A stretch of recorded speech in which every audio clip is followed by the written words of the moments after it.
Subscribe कीजिए महाविद्या साधक परिवार ऑफिशियल चैनल को। बेल आइकॉन को प्रेस कीजिए। ऑल ऑप्शन पर क्लिक कीजिए ताकि आने वाले वीडियोस की नोटिफिकेशन आपको मिलती रहे।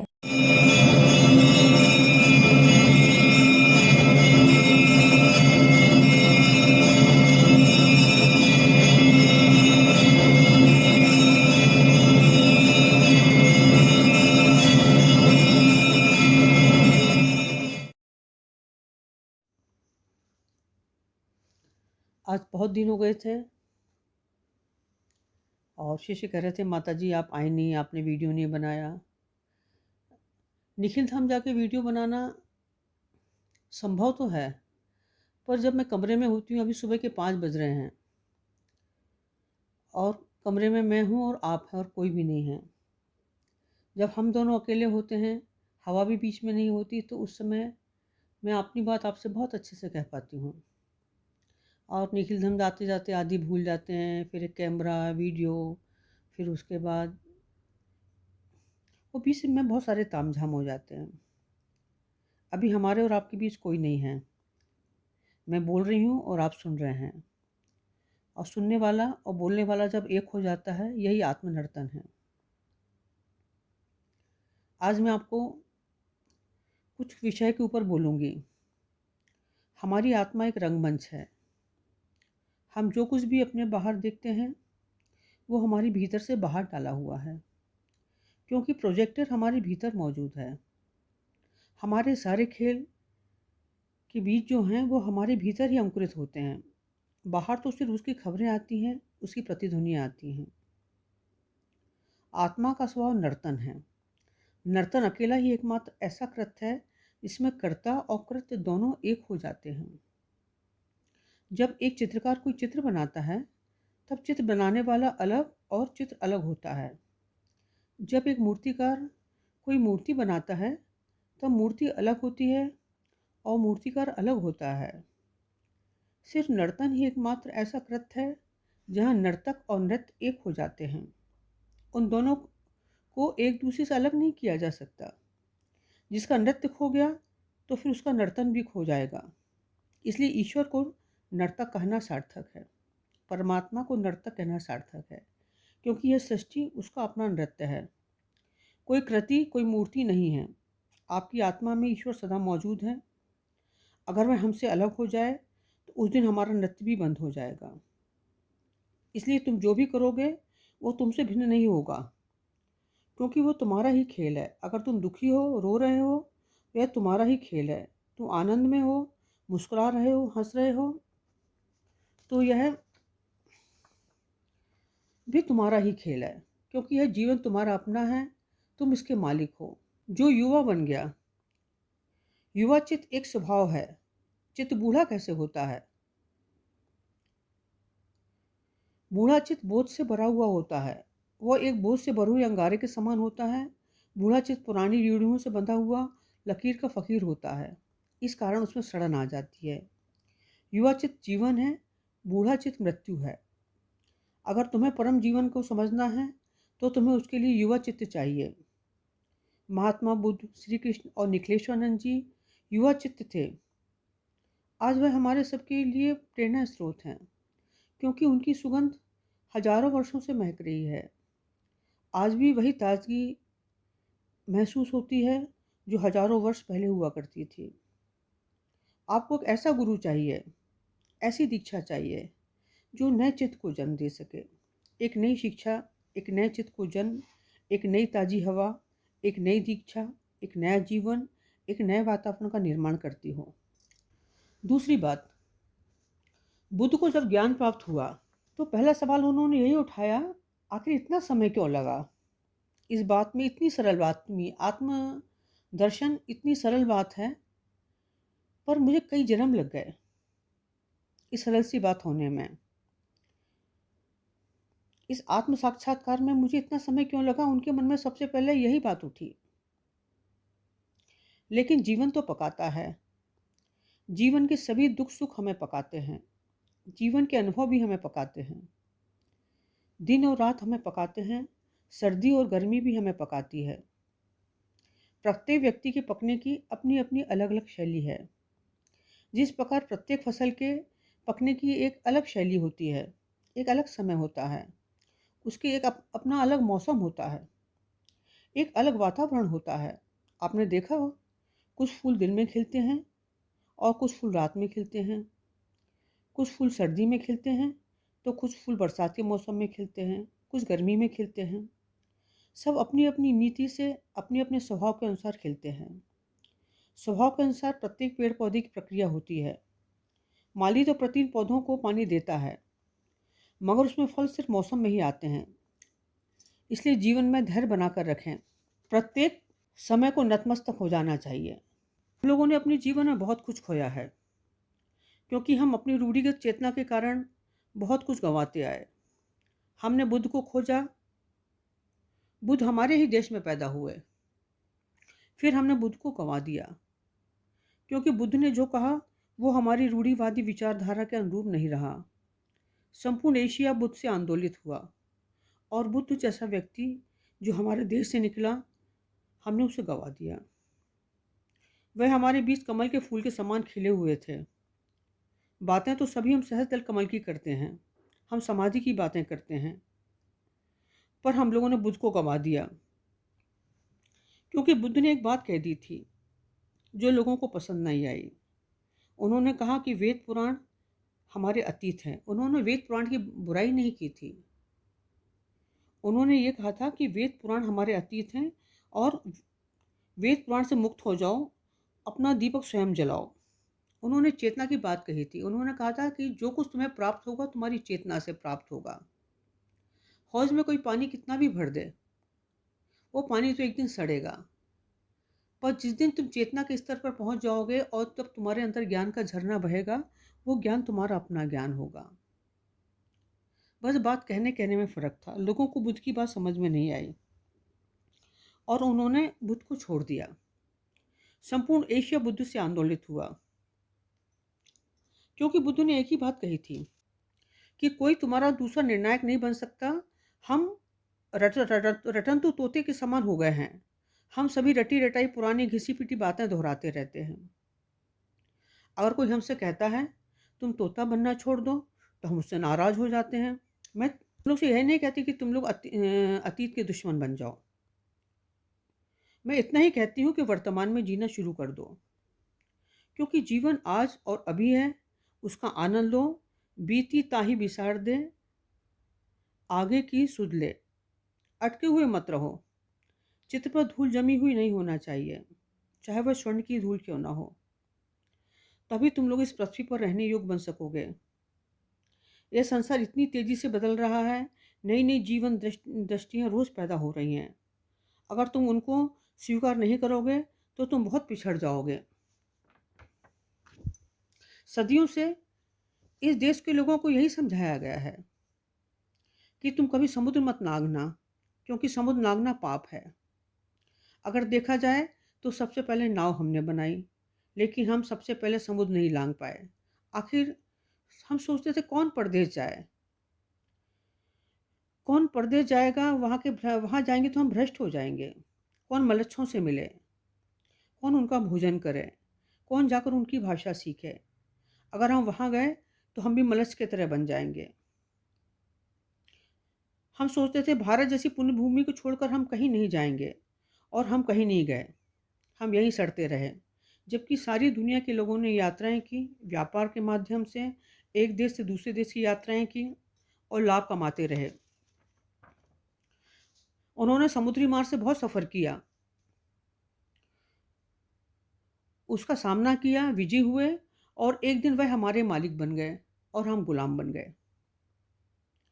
जबकि सबसे पहले नाव हमने बनाई, सबसे पहले पानी की जहाज हमने बनाए, सबसे पहले गणित की खोज हमने की, क्योंकि हम इस धरती की सबसे पुरानी जाति हैं। हिंदू धर्म सनातन धर्म है। हमें विश्व में सबसे आगे होना चाहिए था, पर आज हम सबसे ज़्यादा धीन नज़र आते हैं।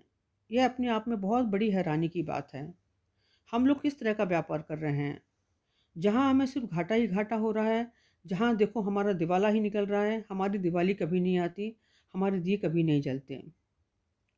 कुछ भी कहो, कहीं न कहीं हमसे कुछ मौलिक भूलें हुई हैं। इसलिए हम लोग लकीर के फ़कीर हो गए हैं, क्योंकि हमारा संपर्क प्रकृति से टूट गया है।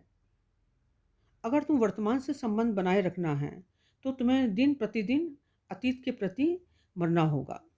अगर ज़िंदा रहना है, तो अतीत के प्रति मरो, ताकि तुम वर्तमान में जी सको। रोज़-रोज़ अतीत की धूल झाड़ते रहो। जैसे हम प्रतिदिन स्नान कर लेते हैं, शरीर की सारी धूल पानी में बहा देते हैं और एकदम से तरोताज़ा हो जाते हैं, ताकि उस तरह अपनी प्रतिभा को तुम निरंतर चमकाते रहो, निखारते रहो, तुम ताज़े होते रहो। हम लोगों ने बहुत कुछ खोया है, क्योंकि हम अपनी रूढ़िगत चेतना के कारण बहुत कुछ गँवाते आए हैं। जीवन ना तो भविष्य है, ना अतीत है। जीवन तो बस इस पल में है। दूसरी बात जो सबको समझनी चाहिए कि जीवन का जो क्रम है, इस क्रम में बहुत सारी बातें क्रियाशील रहती हैं। हम सब बिल्ट इन प्रोग्राम लेकर आते हैं। जैसे महावीर ने अंतिम अवस्था में संन्यास नहीं लिया था, महात्मा बुद्ध ने अंतिम अवस्था में संन्यास नहीं लिया था, शंकराचार्य जी ने अंतिम अवस्था में संन्यास नहीं लिया था। यह सब आप भली भांति जानते हैं, क्योंकि उनकी पिछले जन्म की यात्रा पहले ही उस समय मंजिल पर पहुंच गई थी, जिससे इस जन्म के शुरू में ही संन्यास हो सकता था।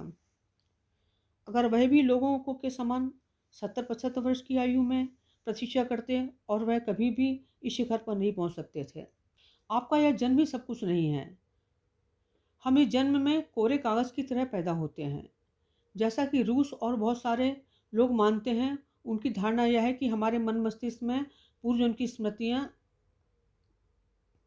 मौजूद रहती हैं, जिसे उच्च कोटि के ध्यान साधक ही समझ सकते हैं।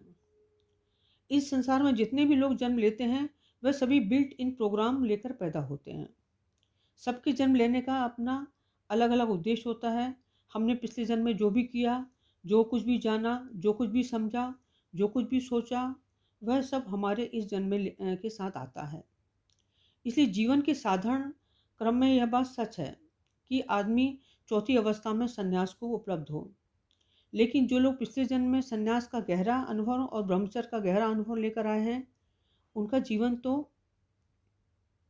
उनके जीवन के रस में पूरी तरह मोहभंग हो चुका है। बहुत सारे लोग जीवन अपवाद होते हैं, इसलिए बुद्ध और महावीर अपवाद थे। शंकराचार्य अपवाद हैं। कभी कभी नियम भी बंधन बन जाते हैं, इसलिए हमें अपवाद छोड़ना पड़ेगा। क्या अल्बर्ट आइंस्टाइन को आप गणित उसी तरह से सिखा सकें पाएंगे जिस तरह से हम आम बच्चों को सिखाते हैं? क्या हम आइंस्टाइन की शक्ति को, उनकी उपलब्धि को बेकार नहीं करेंगे? विश्व प्रसिद्ध संगीतकार मोजार्ट, अगर हम उसी तरह उन्हें संगीत सिखाएं जिस तरह हम सबको सिखाते हैं, तो उनकी शक्ति का अनादर करेंगे। मोजार्ट ने 3 साल की आयु में ही उपलब्धि को और ख्याति को प्राप्त कर लिया था, जो अन्य संगीतकार 30 वर्ष की आयु में भी नहीं कर पाते। बीथोवेन एक जर्मन संगीतकार थे। उन्होंने 7 साल की आयु में ही संगीत के उस शिखर पर छू लिया, जो अन्य संगीतकार 70 वर्ष की आयु में भी नहीं छू पाते। इस संसार में जो भी अमृत है, उसका नाम पराम्बा है। जिसने इस बात को भली भांति समझ लिया, जिसका चित्र उसमें लग गया, वो अमृत को उपलब्ध हो गया। क्योंकि ईश्वर का अर्थ ही जीवन होता है। वृक्ष में पत्ते, फूल, फल आते हैं और चले जाते हैं। यह क्रम निरंतर चलता रहता है। लेकिन वृक्ष के भीतर जो जीवन है, वह जीवन हमेशा हमेशा ही रहता है। सिर्फ पात्र बदलते रहते हैं, नाटक चलता रहता है। आपने एक बीज बोया, वो बीज मर गया, लेकिन वह मरने से पहले अंकुरित हो गया, क्योंकि बीज में जो अमृत छुपा था, वह अब अंकुर में आ गया। बीज ने अपनी देह छोड़ दी और एक नई देह प्राप्त कर ली। अब उसने एक नया रूप ले लिया। अब तुम रो चाहे गाओ, बीज की मृत्यु पर हमने कुछ होने वाला नहीं है, क्योंकि बीज में अंकुर आ गया। अब वह अंकुर एक दिन एक बड़ा बड़ा होकर विशाल वृक्ष बन जाएगा। फिर एक दिन वह वृक्ष भी मर जाएगा। अब तुम वृक्ष की मृत्यु पर रोगे, रोने गाने से कि दुखी होने से क्या होगा? क्योंकि वह वृक्ष अब बीज में आ गया, वह जीवन अब बीज में आ गया।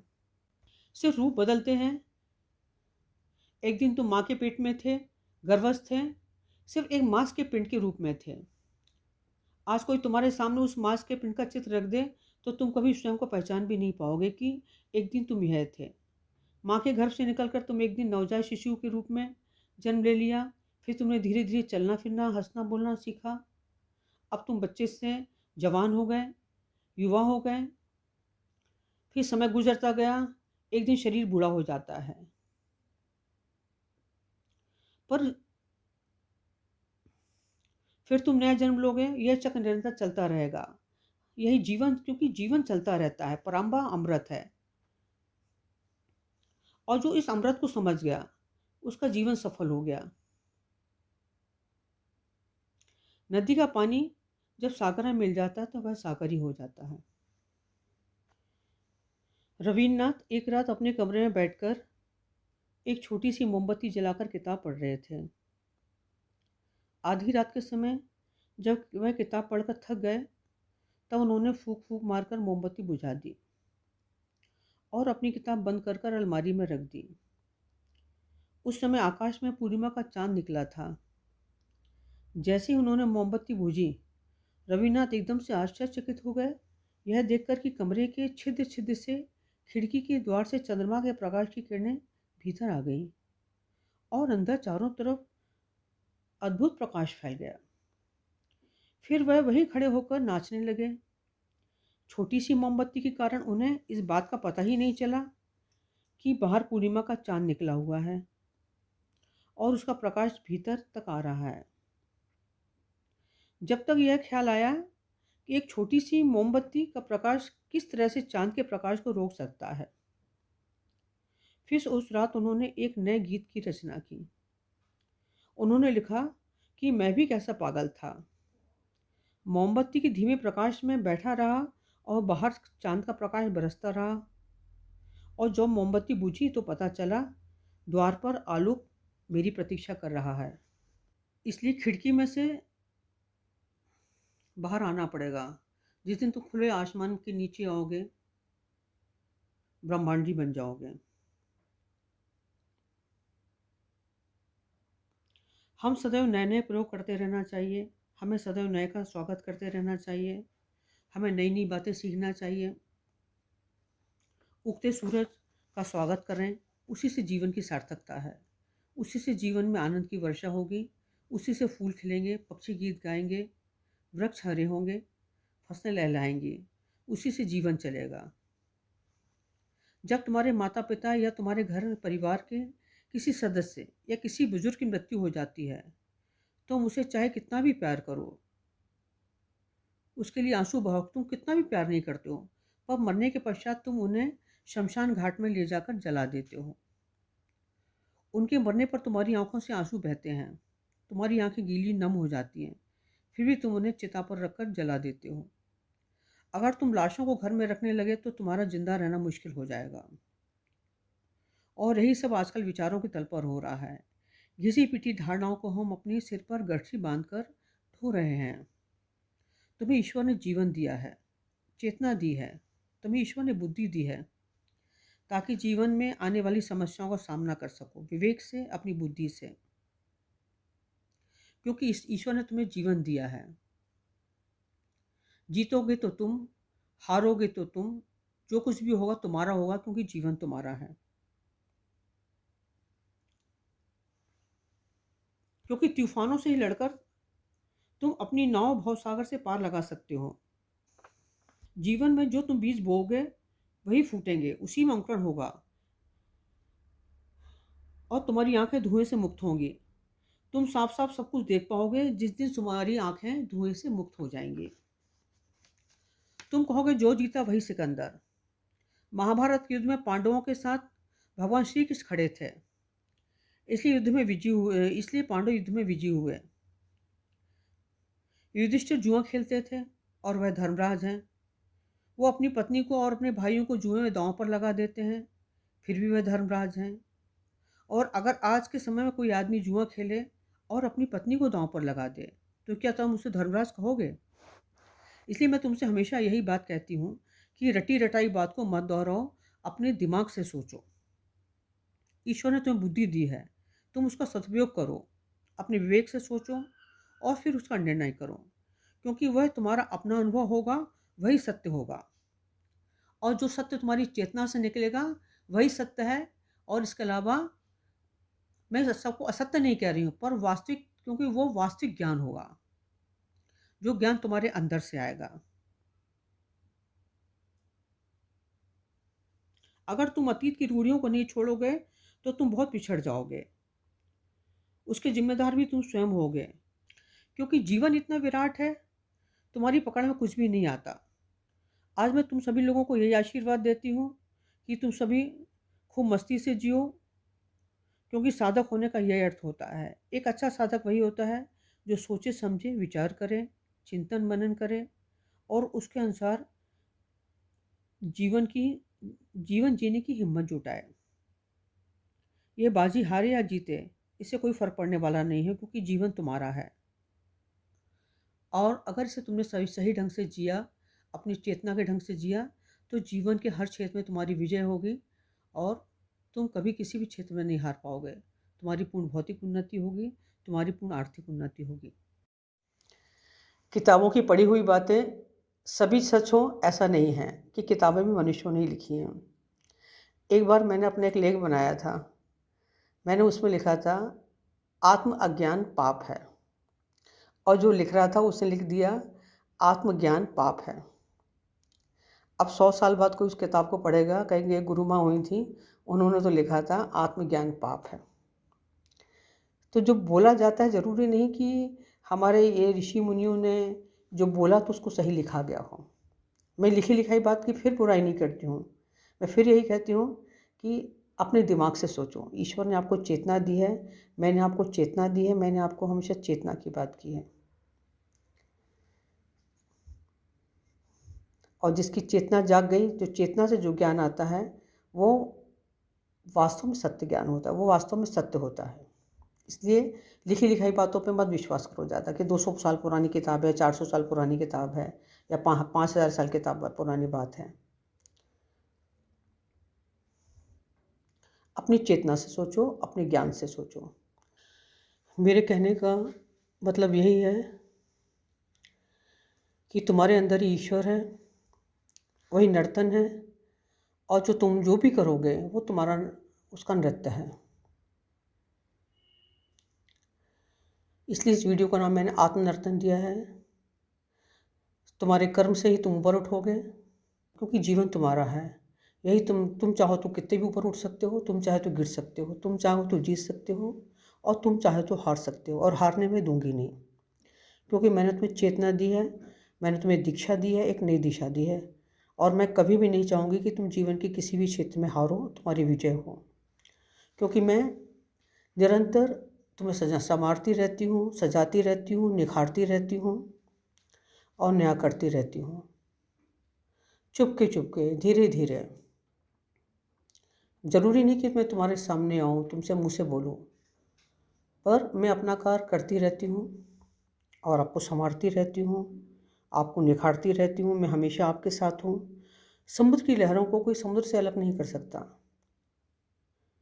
लहरों में और समुद्र में कोई अंतर नहीं है। इसलिए मैं तुमको मुझसे कोई अलग नहीं कर सकता। मैं हमेशा हमेशा तुम्हारे साथ हूँ। जब भी मुझे याद करोगे, हमेशा अपने सामने पाओगे। और फिर कह रही हूँ, तुमसे वादा है कि तुम्हारे सारे कार्य करती रहूँगी, तुम्हें संवारती रहूँगी, देखती रहूँगी। जैसे एक माँ अपने बच्चे के लिए करती है, वैसे ही मैं तुम्हारी गुरु माँ हूँ। और मेरा हृदय से, रोम रोम से आशीर्वाद है। बहुत सारी बातें इस वीडियो में बोल नहीं पाई, जो मुझे बोलना था, खास बातें। क्योंकि क्या मतलब हंगामा करने से, क्या मतलब ज़्यादा बोलने से। आप लोग बहुत समझदार हैं और मेरे कम शब्दों में ही सब कुछ समझ जाते हो। इशारों को ज़रा समझो, राज को राज रहने दो। एक बार फिर से आशीर्वाद देती हूँ।